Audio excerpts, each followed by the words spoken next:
Her name is Ngobile. Hi, Ngobile. Hi, guys. How are you? Fancy being here. I'm great. How are you? How's your heart? My heart is fine. It's been a long day. Is it pumping blood? Yes, it is. Yes, it is. How are you? I'm good. Thanks. It's been a long day.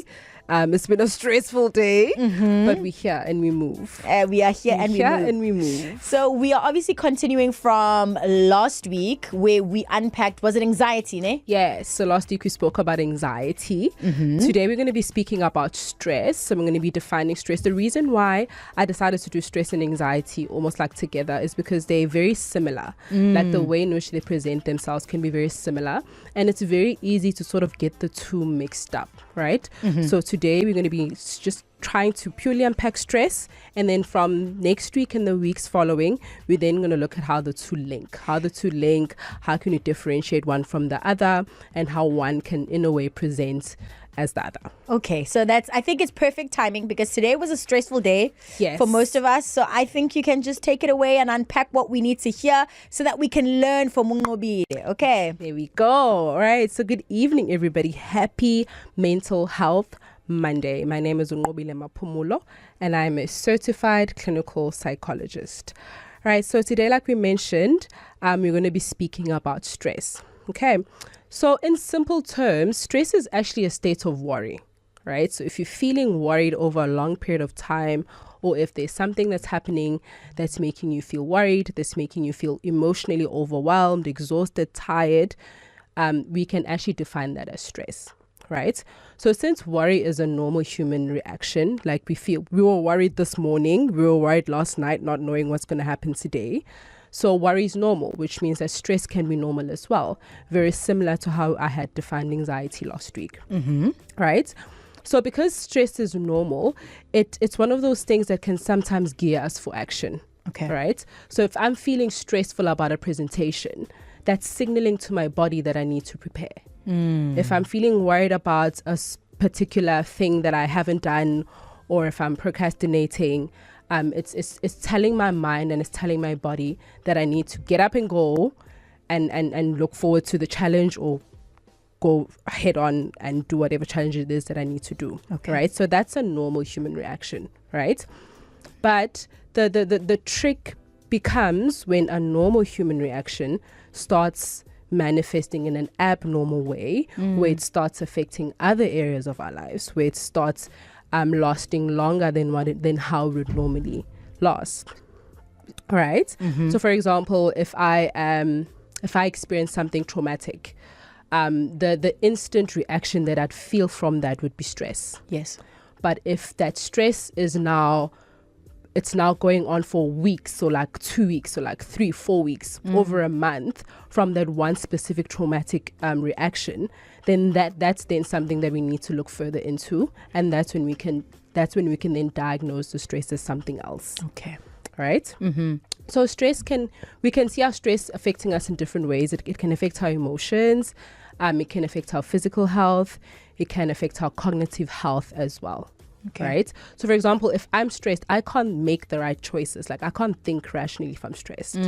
All I can think of is my exceeding heart rate and my sweaty and palms your stress and my stress. Yes. Right? So now you're stressed about being stressed. So now I'm stressed about being stressed. Yes. Okay. So it affects our ability to use our cognition, our ability to use our minds, right? And it also affects our emotions. When I'm stressed, I'm irritable, I'm moody. I don't want anybody to ask me about whatever it is that's going on. One small thing and I'm just gone from 0 to 100. So it triggered. affects, yes, I'm triggered. So it affects my mood. It affects my emotions. It can affect how I'm feeling as well. And one thing as well is that stress also affects our physical health, right? Okay. So it's like this thing where I always tell people that if you've been having a headache for a very long time and the doctors tell you that they can't find what's wrong, go see a psychologist. Wow. Because sometimes stress can also affect our physical health. I know for me, it affects my digestive system quite a lot. So I'm one of those people who I could be functioning optimally well, but just have constipation for days, right? So just cramps. Just because of stress? Just because of stress, right? That's hectic. Because it's something that because it's such a physical illness as well. So we're most likely to also carry it in our physical body. So we can feel it in our stomach. We can feel it in our joints. We can feel it, on our back, on our spine. It's a physical thing that we can carry with us. Okay. Right. So we're still hanging out with Nqobile here. She is a psychologist. We are unpacking stress here on Eastcoast Radio, KZN's #1 hit music station. We are having such a ball here in studio, hanging out with Nqobile, and she is a psychologist. We are unpacking all things stress. So Nqobile, you were still saying, my doll. Yes. Right. So now I'm going to unpack the 3 main types of stress, right? Okay. So depending on what literature you're looking at, some will say there's 5 types of stress, some will say there's 7, but these are the 3 main types of stress that I even see like on an everyday in my practice as well. Okay. Right? So the first type of stress is what we call acute stress, right? So this is the type of stress where you have an intense, unpleasant feeling, that feeling of being overwhelmed, that feeling of intense worry straight after a traumatic event. All right. So acute stress can last you anything between a couple of days to a month. It does not go over a month. When it goes over a month, then we start diagnosing it as post-traumatic stress disorder. Conversation for another day. Also known as PTSD. AKA PTSD. See, I knew that. 10 marks. Okay. Yes. So we don't experience trauma today and get PTSD tomorrow. It doesn't work like that, family. So, oh my word. I've said I have PTSD a day after something has happened. Okay. But we're learning. I need to pull myself towards myself, I guess. Yeah. We're learning and we're growing. Okay. So anything less than a month, any situation where you experience unpleasant trauma, and you experience stress for less than a month, we can define that as acute stress. Okay. Right? And then there's episodic acute stress. Okay. Right? So this is when you're experiencing episodes of stress frequently. Right, where you feel like you're always under pressure, or that things are always going wrong. So you're constantly feeling those short bursts of stress, right? This can be very emotionally taxing, by the way. I mean, I'm sure you guys can imagine. If every single thing that happens, whether it's a small thing or a big thing, depending on how you view it, you just get these short, overwhelming, it's doom and gloom, 100% unpleasant feelings of stress. So that's episodic acute stress. Again, it doesn't go for over a month. Okay. Right. And then we get the last one, which is chronic stress. Right. This is what I also see quite a lot in my practice as well. So as we all know, when something is chronic, that means that it's lasting for a long time. Right. This means it's lasting for a long time. The effects are more serious. The effects are more in depth. Right. So chronic stress is a constant sense of feeling pressured and overwhelmed over a long period of time.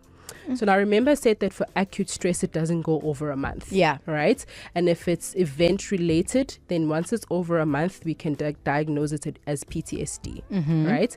But if you're experiencing stress that is not always necessarily event related, or where it's not necessarily triggered by a traumatic event, but it's still stress. So you're still feeling stressed just over a longer period of time. So it's longer than the episodic acute stress. It's not as event specific as the acute stress, but you're constantly just feeling stressed, then that's what we then call chronic stress. And that's when obviously you'd have to be put on stuff like medication, therapy, lifestyle changes, and so forth. There's medication for stress. Yes, there's medication for stress. Because remember, we're going to go more in depth about this next week. Like I said, because it's a physical thing, right? Yeah. So it affects your heartbeat. We spoke about this a bit earlier as well. It affects your heartbeat. It affects your functioning, your cognitive functioning. You get those constant headaches. So there's medication just to help alleviate some of the physical symptoms of the stress and sort of like balance you out in a way. You literally learn something every day. I would have never known that there is medication for stress. There's drugs for everything. Yo.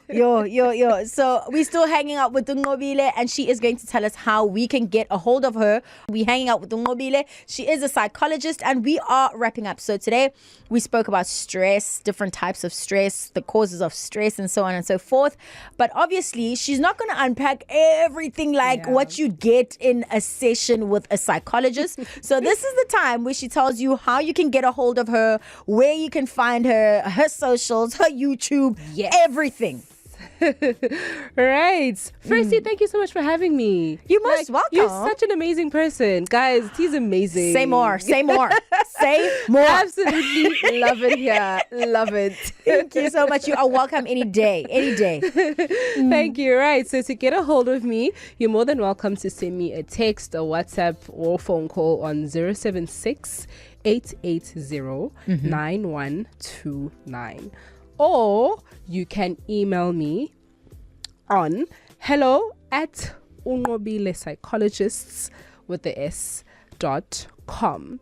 You're more than welcome to also follow me on my socials. It's Unqobile NQOBILEH.M on Instagram, on YouTube, and on Facebook.